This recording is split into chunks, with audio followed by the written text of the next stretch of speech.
All right. Let's start with what today is. Anybody know what today is? It's a few days. It's the International Day of Happiness, first of all, and it's also. Jeez, a little bit of discipline here. All right, it's the International Day of Happiness. This year's World Happiness Report ranked 156 countries by their happiness levels, but it also focused on migration within and between countries. It ranked 117 countries by the happiness of their immigrants. Finland is at the top of both rankings in the report, with the happiest immigrants and the happiest population in general. Second only to the population of this briefing room. Exactly. And today is also French Language Day, or La Journée de la Francophonie, as we would say. And according to the Observatoire de la Langue Française, 274 million women and men speak French globally, and today we have the opportunity to celebrate their shared language and the diversity of the Francophonie through word competitions, shows, film festivals, literary meetings, gastronomic events, and art exhibition. And today, the Secretary General at 4 p.m. Will speak at a ceremony to mark the International Day of Nowruz. He will be there to say that for more than 300 million people, Nowruz is about new beginnings, the beginning of a new year, the arrival of spring, the renewal of nature. He will say that Nowruz gives us a chance to renew our commitment to peace, sustainable development, and human rights. Meanwhile, Jan Kubish, his special representative for Iraq, also has a message today to mark Nowruz, in which he says that this year, this day of renewal and hope, serves to celebrate the victory against Daesh, but also to remember the sacrifice and challenges of Iraq and its people, including the people of the Kurdistan region. Their determination, perseverance, and foremost unity has resulted in this historic victory over the terrorist group, he says. And Mr. Yamamoto, the special representative for Afghanistan, says the UN family expresses hope that this year ahead brings harmony to the Afghan people, who deserve a future free from conflict and filled with prosperity and hope above all else. Tomorrow is another day, and tomorrow is the International Day for the Elimination of Racial Discrimination. This year's theme, promoting tolerance, inclusion, unity, and respect for diversity in the context of combating racial discrimination. The Secretary General will be speaking on this theme at 3 p.m. today in the General Assembly Hall, and he will call on all countries to live up to the words of the Universal Declaration of Human Rights, which recognizes the inherent dignity and equal and inalienable rights of all members of the human race. You can follow the conversation on the day through the hashtag #StandUpForHumanRights, Fight Racism, Join Together, and African Descent. Back to today in Geneva, the Deputy Secretary General Amina Mohammed spoke at the World Summit for the Information Society. She said that the digital revolution is taking place at a breakneck speed and that rapid advances in technology are having profound impact on every aspect of our lives and societies. But she added, as far as these advances are occurring, they are not taking place fast enough in many areas. All people need to benefit and no one should be left behind. The Deputy Secretary General said that connecting the unconnected is crucial to achieving the SDGs. Turning to Syria, our colleagues at UNHCR says they are alarmed by further deepening of the humanitarian crisis in Syria as fierce fighting continues in eastern Ghouta, rural Damascus, and AFRIN, causing massive new displacement. In eastern Ghouta alone, more than 45,000 Syrians have fled their homes in recent days. UNHCR is responding to urgent humanitarian needs on the ground, but it calls once more for the protection of safety of both the newly displaced and of hundreds of thousands of civilians still trapped by fighting and in dire need of aid. UNHCR also reports that all existing shelters are extremely congested, overcrowded, and lack basic sanitation. People are queuing up in lines for hours to use restrooms, and most have no lighting. These are shelters for people coming out of East Ghouta.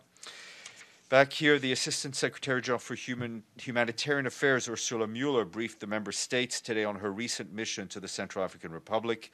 She described how the situation in the country has deteriorated since last year. Violence is spreading fast across the country, creating new emergencies, while urgent critical needs that already existed are deepening. The number of people displaced has reached record high levels. Over 690,000 people have been internally displaced, 72% more than last year. Over 546,000 people have also sought refuge in neighboring countries, 20% compared to last year. And a couple of other scheduling notes. There will be a Security Council meeting at 3 p.m. today on Lebanon. Under Secretary General for Peacekeeping Operations Jean-Pierre Lacroix and the Acting Special Coordinator for Lebanon, Pernille Cardell, will brief the Council. Following consultations, we expect Ms. Cardell to speak to you at the stakeout. After we're done here, Brendan will speak on behalf of the PGA, and then afterwards we will be joined by Guy Berger, the Director of Freedom of Expression and Media Development at UNESCO. Mr. Berger is here in connection with the CSW, and it's focused on media. And after all of that, there will be a stakeout at the Security Council by the head of the OPCW, and he will be joined by the President of the Security Council after Mr. Berger is done here. And tomorrow, Claude Gibidar, the World Food Programme's country director for the DRC, will be here to talk to you about the DRC and answer any questions you have about the World Food Programme in the Democratic Republic of the Congo. Your turn. Mr. Klein. Yes. With reference to the address you mentioned by the Deputy Secretary General, were any concerns expressed, or does the Secretary General or Deputy have any comment on the latest developments concerning Facebook, the release of, without users' consent, 50 million users' profiles that was allegedly used for political purposes? The debate around the personal use, the use of personal data, how that is how is done, the transparency that's needed, is I think of concern for all of us. I think this type of case, including others that we have seen, I think are part and parcel of why the Secretary General on numerous occasions has called for all stakeholders, governments, tech companies, civil society, to come together and reach some agreements, some basic agreements. No one is looking for, Secretary General is not looking for the UN itself to take the lead on these issues, but to use the UN as a platform to bring all these players together to address some of the new frontier problems that we all have to face. Edie. Just as a quick follow-up to that, wouldn't it actually be better, since this is an international organization that includes all of the players that you just mentioned, for the Secretary General to take the initiative and try and bring them all together? I think this is something that, this kind of issue is something that he has been thinking about, that he's been discussing and talking about, notably, I think, in the, if you refer back to his remarks at the Internet Forum in Lisbon a few weeks ago. But this is a debate that needs to bring in all the players. It's beyond, as we see every day, it's beyond just governments, tech companies, civil society, users, all have to come together, and we very much hope to, at some point, see them all meet under the auspices of the UN. But what forum would be better? Well, I'm saying these are discussions. It's, finding the right forum still has to be decided. But I think this is one of these occurrences where the United Nations can be the right platform to bring all of these players together. Mr. Lee.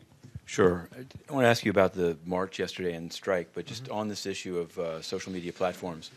The UN system is said to be saying that Facebook is stoking hate speech as to the Rohingya in Myanmar. I've seen that. I mean, it's a headline.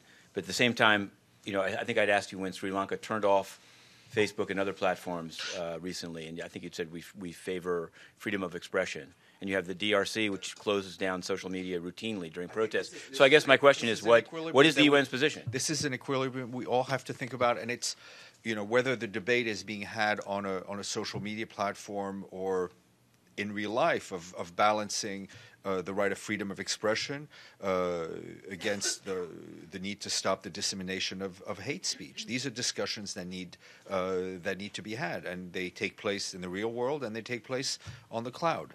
Your next question. Sure, I wanted to ask you, as I'm sure you, well, I guess your window faces the other way, but around the traffic circle yesterday, there was a march of UN staff. It follows a strike in Geneva, and I've heard that there may be strikes in Bangkok and other agencies. So I'm wondering, has the Secretary General come up with a position regarding, because the position of the staff in these various places seems pretty consistent, and they're pretty unhappy. And I'm wondering, I've heard that Amina Mohammed is meeting with the staff union in Geneva, but is she the point person on this? And if so, what position is she bringing? I think, if I'm not mistaken, our head of management, Jan Beagle, addressed the International Civil Service Commission in Geneva very recently, and I think one of the messages that she also gave, because these decisions are not taken by the Secretary General, they're taken by the International Civil Service Commission, which is a subsidiary body of the General Assembly. It's not one over the Secretary General has any authority. But regardless, her message to the ICSC was that there needs to be greater transparency in how decisions are taken and how they're communicated. But I guess first I had the question of, what is the jurisdiction of the Secretariat, for example, through OIOS over the ICSC? And also, does he stand behind... The Secretary General does not have any authority over the ICSC. But then the Mr. Mueller's letter to all staff in Geneva saying if you vote for a strike, you may face discipline. Many people on I'm not both sure sides that was of the Atlantic. exact text of the letter. Obviously, staff have responsibilities vis-a-vis work. Their staff regulations those need to be observed. Masoud. Stéphane, on this, maybe this question has been asked earlier about this Turkish government, accusing the UN human rights chief of bias and so forth in accusing Turkey of human rights violation in Syria. Has that question been asked? Not today. Okay, I'm sorry. It's okay. Yeah, so that is a thing that they've been doing that today. They've accused the human rights chief of United Nations of bias and so forth, and saying that he has no business in this. The High Commissioner for Human Rights has his remit, his responsibilities, and he issues reports and statements how he sees fit. That's his job. That's his role, and his voice on human rights is a very important voice within the United Nations system. Okay, I think it's important for member states to support the human rights architecture that they themselves have signed on to. Okay, has the United Nations had any talks about this situation, about this Philippines are not being allowed to leave the ICC? Has the United Nations had any talks about that? And why is it? No one is not being allowed to do anything. No one is not being allowed to do anything. There are procedures to follow. On Saturday, the treaty section of the UN Office of Legal Affairs received notification signed by the Foreign Secretary of the Philippines, informing the Secretary General in his capacity as depository of the ICC treaty of their decision to withdraw from the Rome Statute of the International Criminal Court. The document given to us on the 17th constitutes a notification pursuant to Article 127 of the statute. The withdrawal should therefore take effect for the Philippines 1 year after the date of receipt, which is March 17th, 2019. So no one has been barred from leaving. Abdelhamid. Thank you, Stéphane. Yesterday, the Mistura said that he was very much concerned about the fragmentation of Syria. Does the SG share the same concern? And on what basis he issued this statement saying that Syria could be fragmented into different parts? The other thing is related to a massacre committed by the International Coalition in Raqqa. No mention of it. The focus on human rights abuses and massacres in eastern Ghouta and AFRIN, but nothing reported from the area where I the think United we States have, is in control. at the time that the attack on Raqqa was ongoing, we expressed our concern at the suffering of the civilians, at the lack of protection of civilians, at the fact that civilians were being killed during military attacks. As to the fragmentation of Syria, I haven't seen Mistura's full statement. But if you look at the picture in Syria right now, you will see many different military forces acting in ways which do not pertain to the unity of the country. Thank you. On the death of the 39 Indian nationals in Iraq who were abducted by ISIS, will the Secretary General or his special representative be talking to the Indian leadership and probably to further look into the matter, to investigate, to provide resources in the issue? I'm sure that our team on the ground in Baghdad are speaking to the Indian representation in Iraq. As you've seen, Jan Kubish, the special representative, issued a statement saying how deeply saddened he was by the announcement that the 39 Indian nationals who were abducted by the now defeated Islamic State elements 3 years ago have now been confirmed dead. This is yet another example of the barbarism and cruelty of this terrorist organization. Mr. Kubish extended his deepest sorrow and condolences to the families of the victims as well as to the people and government of India. Benny Avni. And then Linda. Yes? And this, as of 25 minutes ago, first day of spring, which you forgot to mention. We had a lot of days packed in a day today. Yeah. Who cares about spring on the eve of a big snowstorm? Exactly. So there was this assassination attempt in Gaza last week of the Palestinian Prime Minister. There is a growing finger-pointing among Palestinian factions who is behind it. The UN has a lot of presence in Gaza. Will the UN be involved in investigation? The UN is not in the business of police investigations in Gaza. Mr. Mladenov condemned the attack on the Prime Minister. We were thankful that he survived and survived well. We were sorry to see a number of people were injured. We would very much hope that those who are responsible are brought to justice. But we ourselves have no way of knowing who may have perpetrated this attack. But as it threatens a goal, the UN has been supporting very forcefully, which is Palestinian unity. Yesterday, Abbas was threatening Hamas basically, and vice versa. We've seen. Doesn't the UN see a need to somehow pull its weight? I pull my weight all the time. I'm not sure really what you mean by pulling our weight. We remain in contact through Mr. Mladenov with the Palestinian Authority.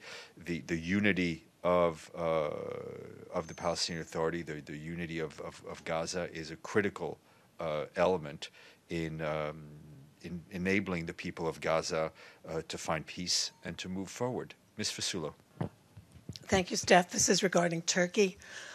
We know that Turkey, has attacked AFRIN and it's gotten to the point where it's really defeated the Kurds there. But Turkey has indicated that it plans to go after the Kurds in other areas. I was wondering, in case I may have missed it, if the SG has said anything about this further fight? Look, whether it's a current fight or a further fight, what we want to see is a full implementation of a cessation of hostilities, of Resolution 2401 throughout the territory of Syria. We're continuing to see the humanitarian impact of the two separate events that are going on both in eastern GHOUTA and in AFRIN. According to our colleagues at OCHA, more than 100,000 people have now been displaced by hostilities in AFRIN. The majority have fled to Tel Rifat, and the remainder went to Nubul, Zara, and the surrounding villages. The massive influx of internally displaced people is putting a strain on the host communities, which are already overwhelmed. There's an urgent need for medical evacuation of the severely sick people that need to be hospitalized in the hospitals of Aleppo city. Meanwhile, the latest updates which I just received on GHOUTA is that since the 11th of March, we estimate that more than 50,000 people have left East Ghouta. UN teams have been visiting collective shelters in recent days in rural Damascus, where people who have fled Ghouta are staying. All of the shelters are well over capacity, with more people continuing to arrive daily. There's an urgent need for water and sanitation, non-food items such as blankets, mattresses, clothing, and other essential items. Most of the people interviewed were in poor health conditions, likely due to years of lack of access to medical health care. Oleg. Thank you, Stéphane. My question is on the elections that took place in Russia last weekend. Was there any communication between the Secretary General and President Putin after that? And also, I saw you responded to the questions relating the vote, the casting of the votes in Crimea during the elections of the President of the Russian Federation. And my question is, was there any reaction with regards to what happened in Ukraine? As you may have seen, the Ukrainian authorities blocked the Russian nationals from casting their ballots on the Russian diplomatic premises on that country. I have not seen anything on that, but I will look into that. My understanding is that the Secretary General will be writing a letter of congratulations to Mr. Putin, as he does when heads of states are re-elected. Abdelhamid, then Matthew, and then Masood. Thank you. Today, Saif al-Islam declared that he will be running for elections in Libya in September. Although ICC has a wanted list, and he's on that wanted list. So is there any thought on that?